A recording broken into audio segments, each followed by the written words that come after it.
back, everyone, as we continue our new episode of the FatFitFreedom podcast. I think it's 16, and if it's not 16, that means you got the number for the last one wrong, so apologies for that. But another new episode of the FatFitFreedom podcast coming at you 2 for 1, especially if you're watching live.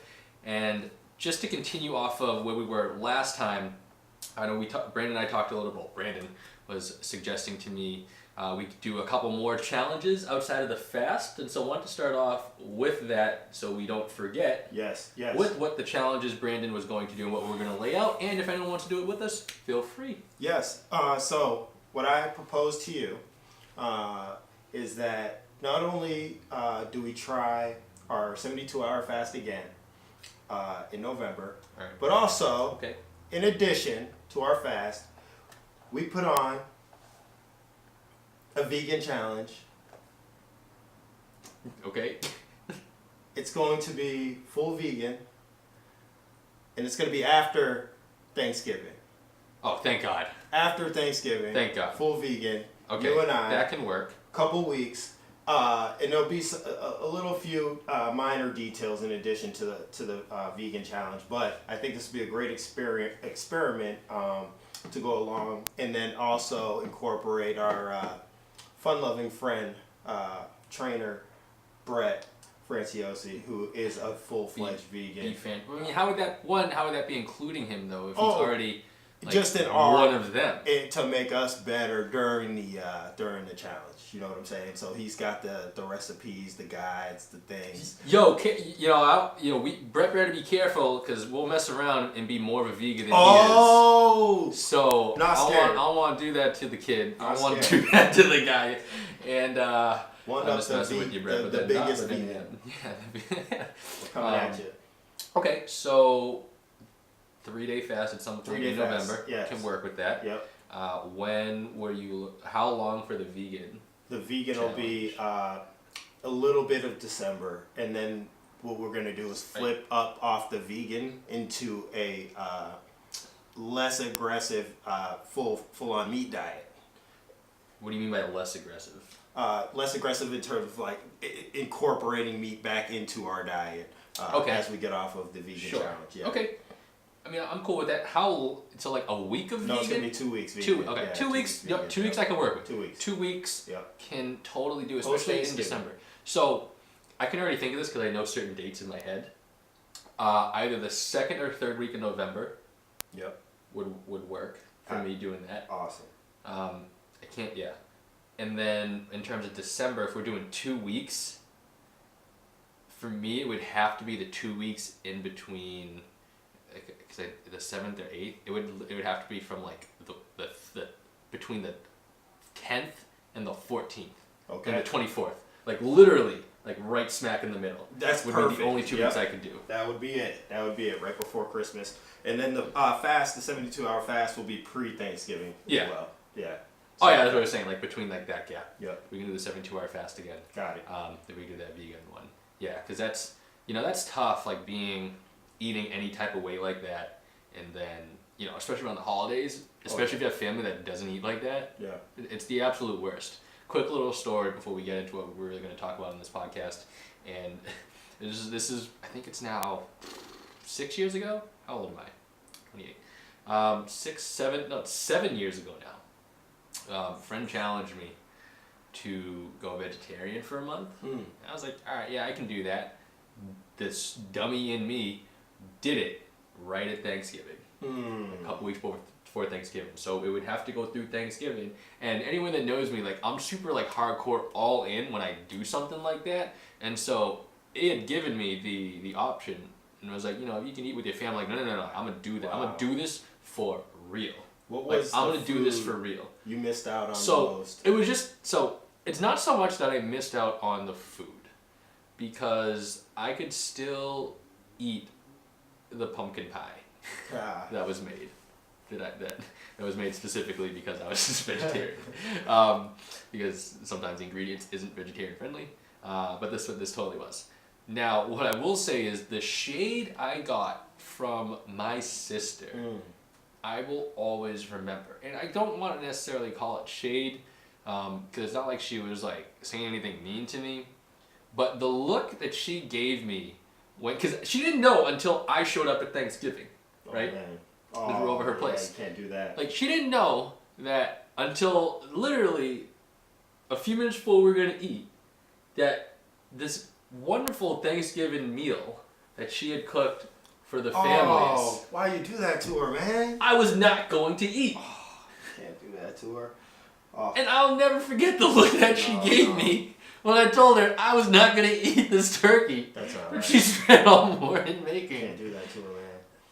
I can definitely sympathize. And the with stares that. from like my brother-in-law's side of the family, my dad was like the only one that was like, you got this, and I'm like, thanks, Dad. Like, how many other vegans in your family are vegetarians? No one. No one. No one. Yeah, my man. family ain't about that. Soul survival. Family ain't about that. So that's why number one, I will never be on a particular dieting, quote unquote dieting plan or style around the holidays. Don't do it. Because you know what? That's just respect for the people that I'm around too, right? Like, this is the problem sometimes with dieting, is it interferes with your life. And now that's fine if you like are okay with that, right? If you are, let's say you want to go pescatarian, right? You're not eating any meat, right? You can kind of manage that for yourself. Obviously, you can manage that if you're making your own food. But then when you go out to certain social outings, you can kind of move around that. But the more strict your dieting is, the more difficult it becomes around these certain events, around these certain times of year, in these circumstances. And that can put a stress on even other people around you, where if A, they're just not about that, and then B, and this is how I think about it, like, I don't want someone to go out of their way to prepare other stuff for me as well. That's right. Like, that's not fair. That's right. Either. Especially if I'm the only one, right? If there's 20 people in, I am the only one like that. Like, I don't want to be that guy. I don't want to be that guy, and my taste buds definitely don't want to be that guy. Yeah. Oh yeah. And so it's perfectly fine for me not to do that. Now, for others, may feel differently. Like, if you're a vegan, cool. Like, and you know what? There are plenty of easy vegan options you can make, and it's all relative to like how often you go out, how often are these things happening, where you're going out, and there are more inclusive restaurants and eateries out there if you eat a certain way. Yeah. But for the most part, it's not like everyone I know is Brandon. Right? That'd be really fucking easy. Yeah, right. to eat however the hell you want to eat. But for most of our families, obviously, it's not like that. Nope. But topic for today, wanted to get into, just going to make this a little quick one. Brandon and I, we've really good friends, talking about numerous different things, even off camera, off script. And one of the major things that I really want to talk about coming in here was managing setbacks. Because obviously, even on a smaller level, if you listen to our previous podcast, Brandon didn't finish his 72-hour fast, did 60 hours, had a social outing. One could look at that as a setback, but he did receive great data from his fast initially. But sometimes we actually go through real setbacks. Now, this could be injuries. This could be just life events happening. Like, literally just life getting in the way, work getting in the way, things popping up we don't know. And these can take serious toll on our health because we're not ready when these setbacks happen most of the time, right? They just happen. We can have the greatest plan in the world. We can have the greatest just steps lined up for us to take, one foot in front of the other, and before we know it, we're walking up the steps and like the floor breaks through, or there was like a loose board, or something, right? And now with you, Brandon, what would you say has been a setback recently that you can recall that you weren't really prepared for, that had affected like your, let's say, exercise training routine, how that affected you, and what'd you do to coming out of that? Yeah, well, setbacks are unique because there's typically no playbook for them. So recently, I had to move, and a bunch of stuff had to change, and the biggest thing for me was realizing how strong the people around me were.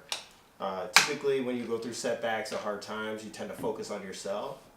If you take that time to focus on other people around you, typically you find the answer that you need or the perspective you need to get through whatever the setback might be at the time. So for me, it was really just kind of reaching out to family, reaching out to friends, and making sure that I was doing the right thing for myself. Because you have those moments where you slip up and, you know, those thoughts want to creep in where negativity wants to take over.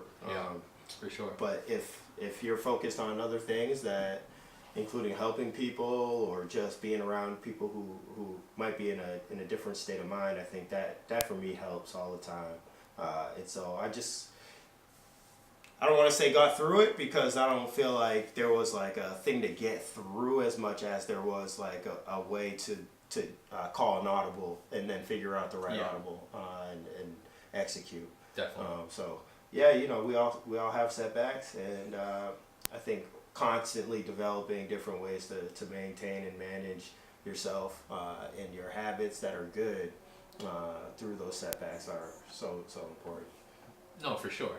Just for a little clarity on that too, like with Brandon just moved into a new place, and that contributes to our month-long hiatus that we had, and now like that, you know, personal reasons why that had come up, but like sometimes like these things like just kind of happen. Yeah. And they're obviously it's important, like you're living, roof over your head, that's really important. Yeah. And these take precedent over our lives, no matter what. But whenever there are setbacks, they're always momentary, right? In the moment, they feel like a day can feel like a month going by. But then we look back, it really wasn't like too long of a time that actually had passed. Yeah. And now, you know, and also you had said that, you know, people around you, support system, like you found out, that was really big. And I think especially around this time of year where there's like the spirit of giving, whatever you want to call it, to having an appreciation for people that are around you, that can actually be super uplifting and super energizing. Yeah. Like feeling that type of love, knowing that there's people around here that genuinely like care for you as a human and what's going on with you. Those things are really important to have, and I hope everyone experiences that on a very frequent basis. But then also moving forward, like it gives you a new appreciation just for doing normal things you were doing before a setback happened. Right, exactly. Right? Like, exactly, restarting. It could be just getting back to like a normal schedule that you were on before. And now, how did that affect your health? It actually, This is the first time, also for everyone listening, this is the first time him and I are really talking about this too. Right. Like, we have not really talked. I would say it's the opposite of, I started to focus on my health more No kidding. during this time. Yeah, my workouts got better. I was able to, it was what's almost up. like they turned into my meditation, my therapy during the session, during this time. So yeah, actually I found a new appreciation for my workouts during this time and for my health, and I've made dinner every single night, like hand cooked it. You know, there's those little things that we tend to almost treat as chores that are instead like huge opportunities for us to love ourselves and be better. You know, taking those and appreciating those moments. I thought it was that my health benefited most from this opportunity. I love that. That right there is a great example of taking negative energy and not focus and putting it back into you. Yeah. Right? Like taking all the energy that happened, instead of putting it out there, right? Because some people, when, let's say they have a personal setback happen, all of a sudden their lives just completely break down. Yeah. And crumble. And their energy's going every which way, they don't know how to control it. But then if you put that, or some people that are able to put that energy back into themselves and transmute that into something else, all of a sudden, like the productivity that comes from that is not gratifying, and not even so much fulfilling. It gives you such a sense of just accomplishment in the moment for what you just did. Because going through it, regardless, it could be as small as, hey, I'm studying for this exam and my life is going crazy. It could be, oh shit, I'm going through this really tough divorce. Like, there's different sliding scales, depending on the person, of setbacks or of things you're experiencing that's going on. And in any type of these situations and circumstances, to look back and even in the moment be able to say to yourselves, like, but I'm getting through this, and I'm even learning and progressing in this moment, and you are aware of that. That is awesome. Yeah, like, yeah. I hope people can get to a point where, regardless of what happens, that is what you experience when it's happening. Because it's fucking hard. Yeah. Like, it is so hard. When it rains, it pours. And when things are not going right, they are really not going right. Yeah, and you got to go back to your foundation, whatever it is. And I feel like that created a springboard. And, Yeah. You know, try to take that and run with it. I'm so happy to hear that, brother. Hey, it's great to see you, man. I know, that is very... just happy to be back with you and talking. There's a lot more talking we have to do. Yeah. But I want to give people a quick story on Setback that I had recently had come through. And that's been literally like maybe not this week, but definitely last week. And that's like the last couple of weeks. I can't explain to you. Like, I have gone through the most mental exhaustion that I have had in a while. And when I say mental exhaustion, I mean like, it's not like there's anything else that's contributing to me being tired, but just my mind and things on my mind. I don't know if you've ever experienced that, but literally, it has nothing to do with anything else. Yeah. But what's going on in between my ears. The scientific term for that is called monkey brain, I believe. Is it? Well, I've totally had that, and I've totally been swinging around in this stupid fucking jungle gym in my head for a couple weeks, and it's been so physically exhausting because of that. Now, when I say that's a setback, and just me personally, and actually this will be anyone that listens to this before the end of the year is going to be like, oh, now I see what he was talking about. Anyone that listens to this after the end of the year, if anyone goes back, they're gonna look back and be like, oh, that's what he was talking about. Because I'm gonna explain this to Brandon. There are so many things that I am lining up right now. Yeah. That's literally like coming to like a climax. Yep. Right? That I have worked on for so long, and that I've tried to speak into existence in the universe, and a lot is coming together. And there is a point where I thought to myself, oh shit, I don't think I'm actually ready for this. And for a short while there, that was so mentally draining, where I felt like I don't think I'm going to be able to handle what's coming. And that definitely affected my health, because like I've been sleeping, like my sleep schedule's been so awkward, like I can't go to sleep. I could normally like fall asleep, I haven't been able to fall asleep. I haven't worked out at all this week. Wow. That's a little bit more in terms of timing and this huge cut in my hand. Yeah. But even my workouts before, like they were kind of lacking, and it was killing me. Yep. And then one thing that helped pull me out of that was to kind of what Brandon was saying before, like people I was talking to, some of the people that I would consider like very close, part of like an inner circle that I have of friends, where I can count all people I consider like that on one hand. Like it was killing me, and so I was talking with them, and it just felt good to express, like, you know, sometimes like you need to vent. Yeah. And just like get some feelings out there. Not even to complain, but like you just gotta get things off your chest, off your mind. Yep. Like that made me feel so much more at ease about everything going on. It's called a mental pump. Yeah, and it was, and like to hear people, in terms of like an appreciation of people around you, to hear people tell me how much that they appreciate me. Wow. And love me back. I'm like, no, this is how I feel about you. Shut the fuck up. Like, this is why we're talking. Like, yeah. Like, don't get soft to me now. I'm trying to be soft talking to you. Yeah.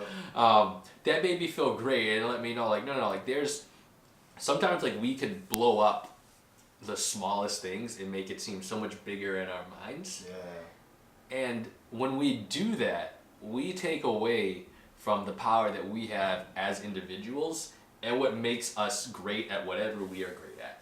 It's a great point. Like the minute that we blow things out of proportion, we give, and whether that's negativity or doubt, we give that power.